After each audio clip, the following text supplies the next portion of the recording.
और एक बार मैं तो पीएचडी वाले एग्जाम है उसमें लिख रहे थे।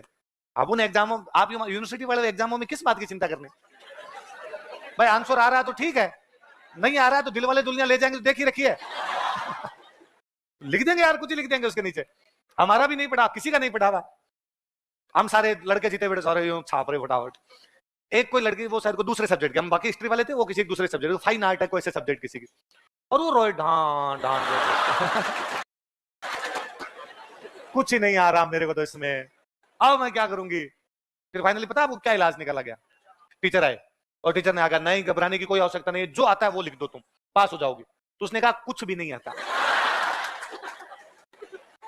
तो उन जो टीचर ने तरीका बताया, क्या यूनिक तरीका था उनका, जो क्वेश्चन है ना, यही वापस लिख दे तू अपने। 10 क्वेश्चन है, पहला क्वेश्चन ये 10 के 10 उतार दे, दूसरे में वापस 10 के 10 उतार, ऊपर नीचे कर ले, किसी में 5 नंबर पहले लिख दे, किसी में 2 नंबर बाद में लिख दे। इसे संबंधित 2-2 4-4 बातें और लिख सकती है भाई। कोई क्वेश्चन है, या कोई क्वेश्चन आया कि हालिया दिनों में भारत में विकास क्रम बताइए, वापस ये लिख दिया हालिया दिनों में भारत में विकास क्रम बताइए। हालांकि विकास बहुत ज्यादा हुआ है, कहीं कम हुआ है, कहीं पे ज्यादा हुआ है। विकास विकास होता है तो होता है, नहीं होता है तो। पहले के सालों में भी विकास होता रहा है, आगे के सालों में भी विकास ही होगा। जहां विकास नहीं हुआ उन्हें हम अविकसित कहते हैं, जहां पे थोड़ा होता है उन्हें हम अर्ध विकसित कहते हैं, जहां पे हो रहा है उनको विकासशील कहते हैं, और जहां पर हो जाता है उसे।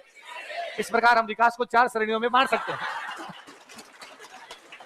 जहां तक भारत की बात है, इसके कुछ हिस्से अविकसित हैं, कुछ हिस्से अर्ध विकसित है, कुछ हिस्से विकासशील है, और कुछ हिस्से विकसित हो गए। इसलिए भारत के अलग अलग क्षेत्रों को बराबर लाने के लिए और अधिक प्रयासों की आवश्यकता है, ताकि अविकसित को अर्ध विकसित में, अर्ध विकसित को विकसित में। तुम 10 लाइनों की बात करती हो, मैं 100 लिख दूं। तो मेंस में होता है कि भाई अपने को लिखना होता है